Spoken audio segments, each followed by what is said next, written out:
छात्रों पर बात नहीं करनी चाहिए, योजनाओं का लाभ जनता को मिल रहा है उस पर बात होनी चाहिए। देखिए, प्रदेश में जिस प्रकार के हालात निर्मित हुए हैं, मुझे लगता है कि इसके कलेक्टर कॉन्फ्रेंस से कोई फायदा होने वाले नहीं है।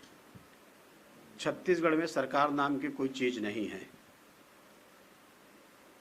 अधिकारी इंतजार कर रहे हैं कि आने वाला भविष्य में क्या स्थिति बनेगी।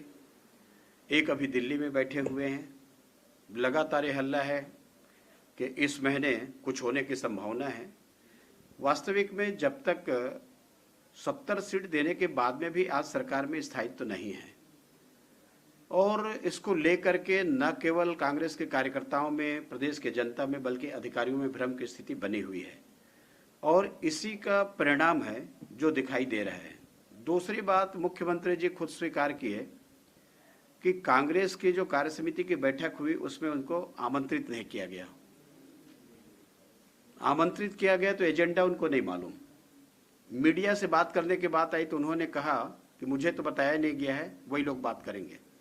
इसका मतलब यह है कि आपके संगठन ने भी मानने से अब इनकार कर दिया है। तो ऐसे स्थिति में इस कॉन्फ्रेंस का मुझे लगता है कि कोई लाभ नहीं मिलेगा जनता को, क्योंकि पूरे प्रदेश में अराजकता की स्थिति निर्मित है। आप देख रहे हैं कि पत्थल गांव वाले मामले भी आपके सामने में है, और इसी प्रकार से आपके बाकी जगह भी लगभग कमोबेश स्थिति बनी हुई है। ये जो धान खरीदी जो है 1 तारीख से करना चाहिए था, 1 तारीख से नहीं कर रहे, अभी तो कोई तारीख तय नहीं हुई है। बारदाने का क्या हो रहा है, सुखद की क्या स्थिति है, पेमेंट किस तरह से होगा, व्यवस्था किस तरह से, अभी कोई इसमें तय नहीं हुआ है। देखिए, इस बात को लेकर के बीच में हमने बातें कही थी। उप समिति जब इनकी बनी है, समीक्षा किए हैं। इस बार धान कटाई अभी से शुरू हो गई है।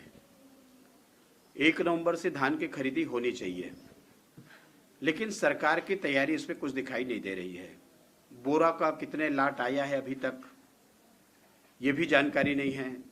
फील्ड स्थल पे, धरातल में जो साफ सफाई और वहाँ पर जो व्यवस्था होनी चाहिए वो भी नहीं है। ये किसानों के साथ में अन्याय है कि पिछले बार जो बोरा लिए थे उसका पैसा भी किसानों को वापस नहीं किया गया है। और ऐसे स्थिति में जो स्पष्ट बातें उप समिति के द्वारा आनी चाहिए, सरकार की ओर से आनी चाहिए कि इनकी अभी तक की क्या व्यवस्था है, कितनी लाटें आ गई है, कितनी लाटें नहीं आई हैं, कलकत्ता में जूट मिल में क्या बातचीत हुई है। और बाद में फिर हाथ उठा देते हैं केंद्र सरकार के ऊपर में, दोषारोपण करते हैं कि केंद्र सरकार ने हमको बोरा नहीं दिया, जबकि पिछले विधानसभा में बातें स्पष्ट हो गई है कि बोरा देने का काम केंद्र सरकार के नहीं है, बल्कि राज्य सरकार को ही बोरा की व्यवस्था करनी है। नहीं, मौत भी हो गई और दूसरा हत्या भी हो रही है शराब पीने के कारण में। एक घटना हमारे क्षेत्र में हुई थी, तो उस समय लॉकडाउन ने इन्होंने शराब को उसको बहाना बना करके खोल दिया कि लोग अवैध शराब पी रहे हैं, स्पिरिट वाले पी रहे हैं। लेकिन अभी तो जिस प्रकार से आप जाएंगे तो दूर से ही आपको पहचान में आ जाएगा कि यहाँ पर शराब दुकान है। इतनी भीड़, और उसके बाद सरकार के द्वारा यह जवाबदारी तय करना कि इतना आपको बेचना पड़ेगा। बंद करने की घोषणा करने वाली सरकार आज यदि ये आदेश जारी करे कि आप इतना यदि नहीं बेचेंगे तो आपके नौकरी खतरे में है, आखिर किस ओर प्रदेश को ले जाना चाह रहे हैं, उनकी दिशा क्या है। और लगातार दुर्घटना हो रही है, न केवल दुर्घटना बल्कि आत्महत्या, हत्या, और जो अभी जो चोटें आ रही, इंजोर्ड हो रहे हैं, केवल शराब के कारण में क्राइम बढ़ रही है। चोरी की घटना है, बाकी जो घटनाएं हो रही, क्राइम जो बढ़ने का एक प्रमुख कारण शराब है।